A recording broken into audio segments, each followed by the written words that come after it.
Why are you broke? What happens when a company IPOs? While I make dinner for the week. Random food scraps I've collected throughout the week that will be cooked tonight. IPO is an initial public offering, which is a significant event in the life of a company, and it marks the first time the company shares are offered to the public, transitioning it from privately held equity to a publicly traded one.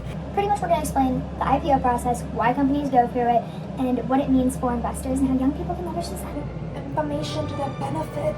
I have a test in T-minus 45 minutes, and I'm having the worst anxiety ever. It's a finance test, funnily enough. Making dinner and calming myself down before the test. So, first, you have preparation and planning. The company must prepare its financial statements and business plans. This stage often involves hiring investment banks, lawyers, and accountants, and everybody in between. You also have to choose your underwriters. Investment banks, known as underwriters, are selected to manage the IPO. They help set a time and price of the shares and buy a large number of shares to sell to the public. It also has to complete some regulatory filings. The company must file a registration statement with the Securities and Exchange Commission, detailing the finances and business risks. This includes a document called the prospectus. Next, you're going to have the company and its underwriters promote the IPO through roadshows, presenting the business to potential investors, etc., etc. Like the levers to tops. I guess it would be more like I took her top off, but you know what? We're not into the specifics here. Right now, I'm literally so freaking nervous for this test. I'm twitching, and I'm like, oh my god, oh my goodness. Eve of the IPO, the company and its underwriters set the final offer price to the shares. Company shares are listed on the stock exchange, which is finally when it goes public, such as the New York Stock Exchange or NASDAQ. And on the 8th day of the IPO, the shares are available to be purchased by the general public. That is how an IPO becomes a thing. Stalker. Cut up my broccoli stock more, but I got lazy, so this is what's happening. So why do companies go public? So there are several reasons a company might decide to go public. A, it wants to raise capital. B, it needs liquidity for existing shareholders. C, public profile and credibility.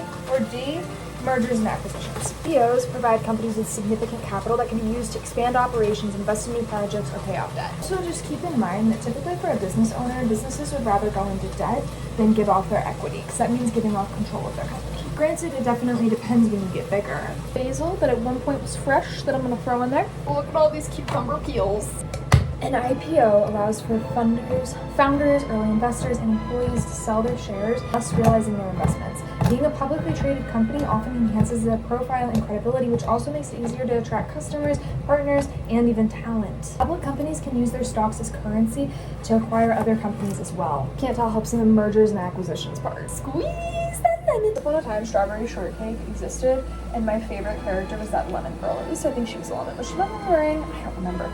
I just was like, oh my gosh, I want to be her. She's dirty. I also have lambs with stir fry. Wait, the positioning is so bad. Wait, okay. So what does this mean for investors? Oh, I got a tender notification. IPOs present an opportunity to invest in a company's growth from the ground floor. Here's pretty much what it entails. You're going to have potential for high returns. Early investors in successful companies can see substantial returns as the company grows. You also have some risk factors. Investing in IPOs can be a little bit risky, especially with new public companies. They can be volatile, and their long-term success isn't as guaranteed. And then finally, you get access to company information. Public companies are required to disclose financial information regularly, providing transparency for investors and also for the public if you're curious. Recent high-profile IPs that we've recently seen was Airbnb. They IPO'd in 2020. We also had DoorDash, which was a 2020 IP, and then finally Robinhood as well IP'd in 2021. I believe Reddit recently IP'd too. Like, how and why does this benefit me? Well, understanding IPOs can help young people gain valuable insights for their financial futures. Dun, dun, dun. It provides investment opportunities. By following IPOs, young investors can identify companies with strong growth potential early on. Investing in these companies can yield significant returns over time. It also helps with financial literacy. Just learning about IPOs in the stock markets enhances overall financial literacy, making young people more adept at managing their finances. So is trend awareness. Staying informed about high-profile IPs can help young people understand the market trends and the broader economy landscape. If you're not interested in investing, learning about IPOs helps you have better financial literacy, and that helps you in the long run, babes, because it helps you make more informed financial decisions. Look at my cilantro. Look at her. Next, some fake garlic. There you go. the red powder. But like half the dish is red right now. Look for the good skin. You want it to look like your food has jaundice. Chili powder in there. Garlic powder and some onion powder. Red pepper. Throw in the rest of my leftover block of cheese. This cheese is like falling apart, like how my life falls apart. This is my leftover stir fry. This is what happens with all the vegetables I don't use in a week. I just put them all together in this random thing. That was some sour cream. I was supposed to let it cook for longer, but I have a test. So wish me luck. So pretty.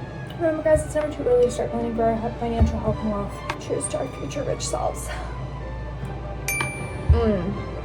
That's good.